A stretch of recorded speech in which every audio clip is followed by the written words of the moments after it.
Hey guys, welcome back to knowledge base. मेरा नाम है दीपक कुमार और मैं इस वीडियो में आपके साथ डिस्कस करूंगा डेमोक्रेसी, लोकतंत्र।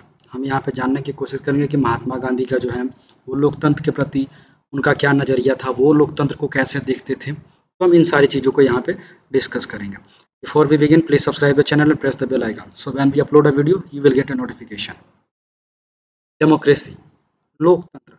महात्मा गांधी जी का मानना था कि डेमोक्रेसी जो है एक ऐसी सामाजिक ढांचा है या एक ऐसी व्यवस्था है जिसमें समाज के सभी वर्गों के, चाहे वो वीकर सेक्शन के लोग हों या फिर वो स्ट्रॉन्गर सेक्शन के लोग हों, ये मायने नहीं रखता है।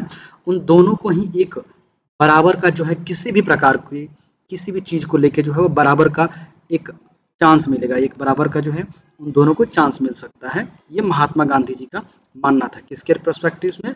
तो डेमोक्रेसी के पर्सपेक्टिव में। अब देखिए यहाँ पे चीज़ें जो है वो बदल सकती हैं। हर किसी का हर चीज़ को लेके अलग अलग अपना अपना मत हो सकता है, अपना अपना नजरिया हो सकता है, ठीक है ना। लेकिन हम यहाँ पे महात्मा गांधी की बात करेंगे। डेमोक्रेसी, लोकतंत्र।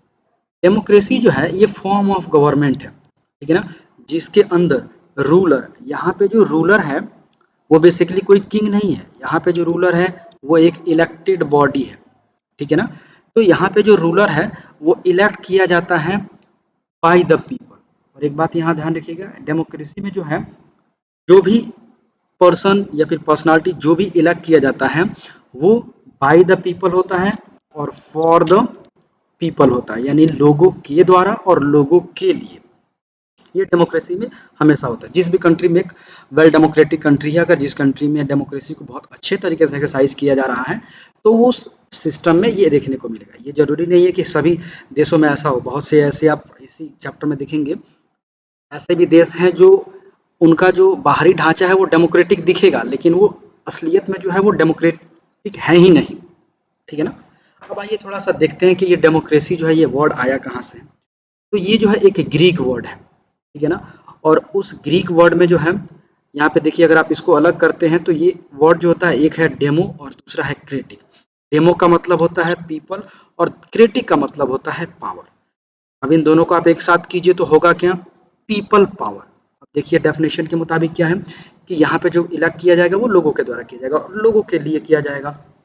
तो सिंपल सी चीज है कि डेमोक्रेसी जो है वो लोगों का एक पावर है, ठीक है ना, जो ट्रांसफर किया जाता है समय समय पे आने पे कुछ रूलर्स को, ताकि वो सारे सिस्टम को क्या कर सके, अच्छे तरीके से गवर्न कर सके, ठीक है ना। तो ये डेमोक्रेसी होता है।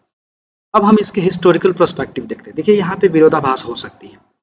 कुछ लोगों का मानना है कि अ, मानना भी है और कुछ हिस्टोरियंस क्लेम्स भी करते हैं कि डेमोक्रेसी जो है उसका जो बर्थ प्लेस है वो एथियंस, ठीक है ना। और कुछ हमारे इंडियन हिस्टोरियंस हैं, क्योंकि हमारे इंडिया जो है वो एक बहुत पुरानी सभ्यता रही है, फिर 5,000 सालों पुरानी सभ्यता रही थी। तो हमारे कुछ इंडियन हिस्टोरियंस हैं, उनका मानना है कि नहीं, जो डेमोक्रेसी जो है वो सबसे पहले इंडियाज़ में जो है वो एक्सरसाइज की गई थी। रिपब्लिकल सिस्टम भी इंडिया में एक्सरसाइज किया गया था। तो लेकिन हम इन दोनों चीज़ों को यहाँ पे डिस्कस करें। देखिए डेमोक्रेसी जो है कुछ हिस्टोरियंस मानते हैं कि उसका बर्थ प्लेस जो है वो एथियंस है, ठीक है ना। एथियंस जो है वो ग्रीक में पड़ता है, या आप आजकल के आपके ग्रीक में, ठीक है ना। और दूसरा जो है एंड जो इंडियंस हिस्टोरियंस है, अब सवाल आता है कि ये कब टाइमिंग में। तो जो एथियंस जो है जो मानते हैं कि डेमोक्रेसी का बर्थ प्लेस जो है एथियंस है, उनके मुताबिक जो है डेमोक्रेसी उनके यहाँ जो है वो 16 सेंचुरी ऑनवर्ड से क्या की जा रही है, एक्सरसाइज की जा रही है, ठीक है ना। लेकिन कुछ इंडियन हिस्टोरियंस हैं, उनका मानना है कि देखिए ये बात तो आपकी सही है, हो भी सकती है, लेकिन इंडिया में जो है इस डेमोक्रेसी को जो है वो 4th सेंचुरी ऑनवर्ड से ही एक्सरसाइज की जा रही है। इसको एंजॉय किया जा रहा है, एक्सरसाइज की जा रही है 4th सेंचुरी और 6th सेंचुरी ऑनवर्ड से भी। कुछ इंडियन हिस्टोरियंस कहते हैं कि इंडिया में जो है वो पहले 16 महाजनपद हुआ करते थे। इन्हीं महाजनपदों, ये महाजनपद क्या है, जैसे कि आज आप इसको समझ सकते हैं कि आज का जो स्टेट है, स्टेट जैसे बड़े बड़े स्टेट जैसे आपके एमपी हो गए, मध्य प्रदेश, महाराष्ट्र, गुजरात, ये बड़े बड़े स्टेट हैं। तो इन्हीं स्टेट की तरह वो भी हुआ करते थे। तो ये जो 16 महाजनपद हुआ करते थे, इनके अंदर जो है कुछ छोटे जनपद हुआ करते थे, ठीक है ना, जो स्मॉलर यूनिट के जनपद हुआ करते थे। और उन्हीं जनपदों में कुछ जनपद थे जैसे लिच्छवी, साक्यास, कोल्यास, ये क्लेम करते थे कि हम जो है रिपब्लिकल सिस्टम को फॉलो करते हैं, डेमोक्रेटिक को। तो जो है वो 4th सेंचुरी ऑनवर्ड से ही क्या कर रहे हैं, एक्सरसाइज कर रहे हैं। ये हिस्टोरियंस का मानना था कि इनमें जो कुछ जनपद हैं जैसे लिच्छवी, साक्यास और कोलिया जो है ये 4th सेंचुरी और 6th सेंचुरी ऑनवर्ड से ही क्या करते हैं, रिपब्लिकल सिस्टम को फॉलो करते हैं और उनको एक्सरसाइज करते हैं। ये हिस्टोरियंस का मानना था। अगर हम थोड़े से ब्रॉड पर्सपेक्टिव में देखें तो ये जो टाइमिंग है इसको हम लोग कहते हैं गौतम बुद्धा एरा।